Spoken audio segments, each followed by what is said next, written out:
Jesus is born in Bethlehem. Luke chapter 2, verses 6 through 10. I'm going to read you the whole passage first, and then we will look at it just a couple of verses at a time. So it was that while they were there, the days were completed for her, that's Mary, to be delivered. And she brought forth her firstborn son, and wrapped him in swaddling cloths, and laid him in a manger, because there was no room for them in the inn. Now there were in the same country shepherds living out in the fields, keeping watch over their flock by night. And behold, an angel of the Lord stood before them, and the glory of the Lord shone around them, and they were greatly afraid.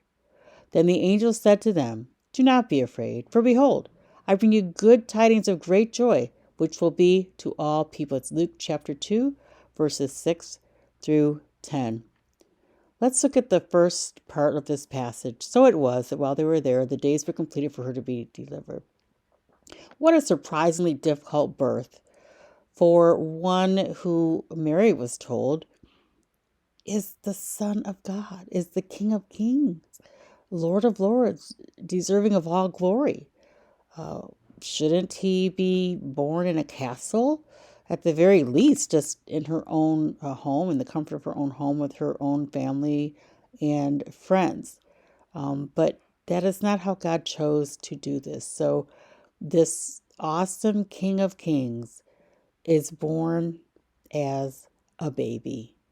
Her days were completed for her to be delivered means that is when God, who decides all things, had Mary deliver her baby after the end of this difficult journey very far away from their home.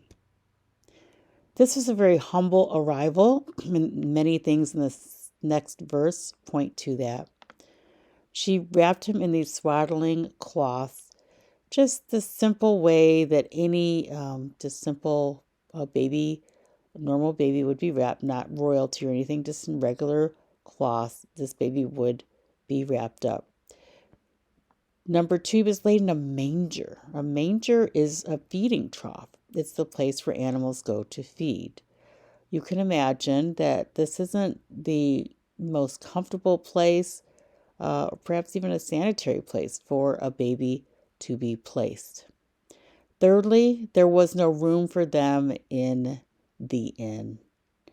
So not only does he not have his own home, or really a castle because he's a king, there really is no place inside where regularly guests would stay, because there were so many guests, because there was a census taking place and everybody had to come to be counted. So this king is born to these humble circumstances. And I ask you to think of this when we get to the end about application. How hard is it for you to be humble? How often do you think that you deserve to be treated better than you are? I know for me, it happens. And I have to remind myself, if Jesus himself was treated the way he was treated, he is literally the Son of God and King of all kings, Lord of all lords. Why should I complain about not being treated the way I feel I should be treated? So a humble arrival. Next, we get to the incident of these shepherds. Very important to note, and I always find it very interesting about these shepherds. I think the Bible is very careful to point this out for a reason. There were in the same country shepherds living out in the fields, keeping watch over their flock by night. In other words, we just learned about this miraculous event of really heaven just breaking in on earth, the supernatural and the natural, the most life-changing experience in all of humankind, where the Lord Jesus Christ is coming to earth so that he would suffer, die, be buried, and raised again for the forgiveness of our sins. But against that background, these shepherds are just living their life. They are out in their fields. They're keeping watch over their flock by night. This is their occupation. It's what they do. It's just another regular day for them. Important for us to remember this too. Life can just seem regular until it isn't. There's always a supernatural element of our life. We can be aware of it, or we cannot be aware of it, but it is always there. We should always keep our eyes open for what God is doing, what God might want to show us at any given time. Now, what happened to these shepherds was amazing, and God doesn't always break in this spectacular of a way. But God sent an angel of the Lord stood before them, and the glory of the Lord shone around them. That Shekinah glory of God Himself is shining in the presence of this angel of the Lord. And they were rightfully afraid. I would like to think I would not have been, but of course that's not correct. Anything unusual like that, of course, my first response is going to be fear. And the angel knows this and said, "Do not be afraid." Why not? Because in the presence of fear, you can't have joy. And the angel goes on to say, "I bring you good tidings of great joy."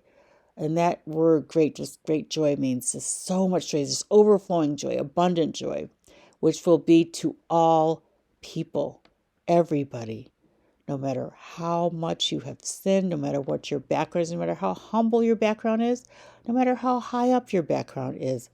This Jesus, this salvation through Jesus is available to all people, and that is good tidings of very great joy. So it's time to put down the fear and to live with joy. How can we apply this to our lives?